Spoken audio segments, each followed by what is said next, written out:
Siya classes में आप लोगों का स्वागत है। आइए हम अपनी क्लास को शुरू करते हैं। आज हम देखेंगे महात्मा गांधी काशी विद्यापीठ यूनिवर्सिटी का प्रीवियस ईयर होम साइंस का पेपर है, जो कि 2023 में पूछा गया था और यह हम न्यू NEP 2020 के आधार पर डिज़ाइन किया गया है।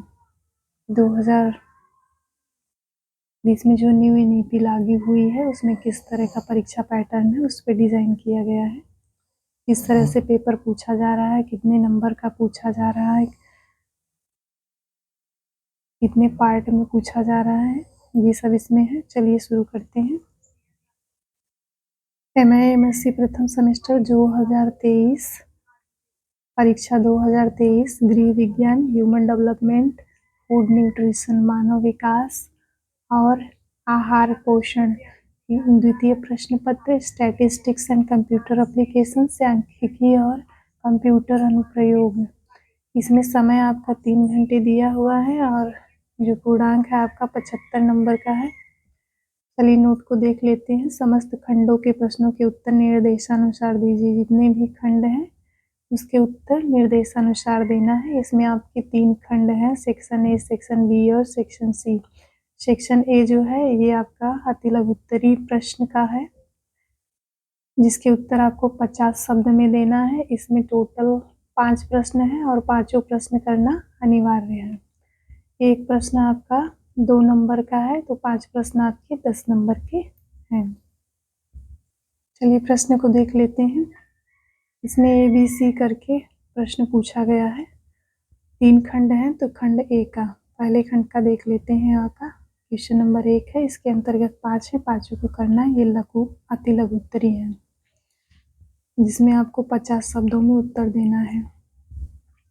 ए है केंद्रीय प्रवृत्ति के मापों का महत्व बताइए। बी है संचयी आवृत्ति वक्र क्या है। सी है माध्य का सूत्र लिखिए। डी है काई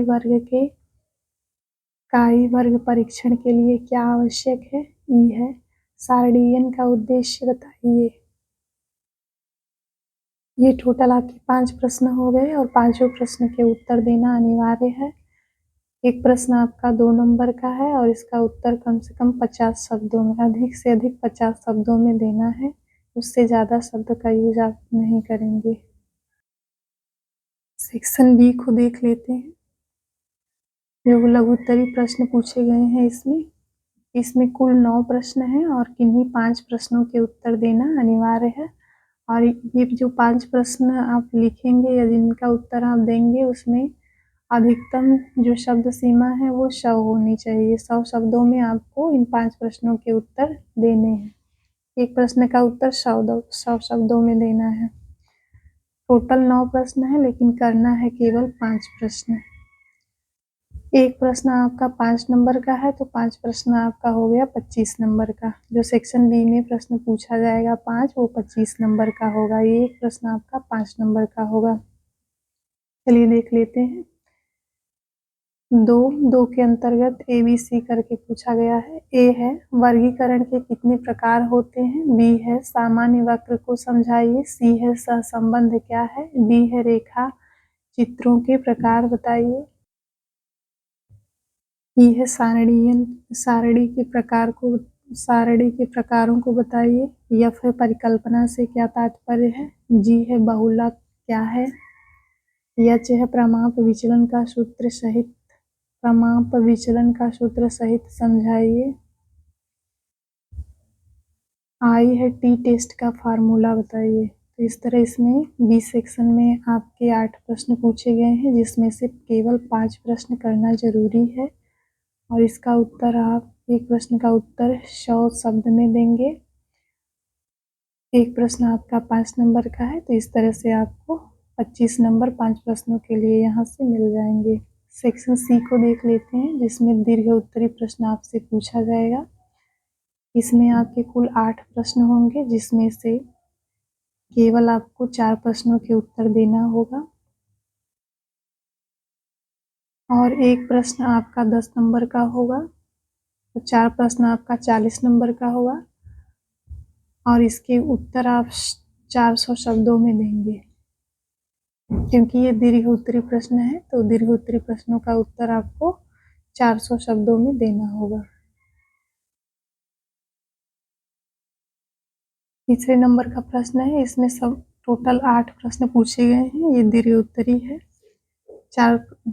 8 में से केवल 4 प्रश्न को करना है। एक प्रश्न आपका 10 नंबर का है तो 4 प्रश्न आपका 40 नंबर आपको यहाँ से मिल जाएगा। और ये जो प्रश्न है इनका उत्तर आपको 400 शब्दों में देना है। एक प्रश्न का उत्तर 400 शब्दों में देना है।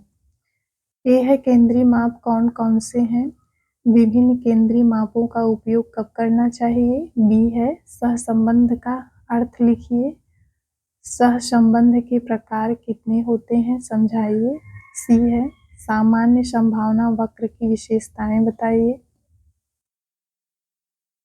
डी है तथ्यों का वर्गीकरण को सोदाहरण समझाइए। ई है निम्नलिखित पर संक्षिप्त टिप्पणी लिखिए।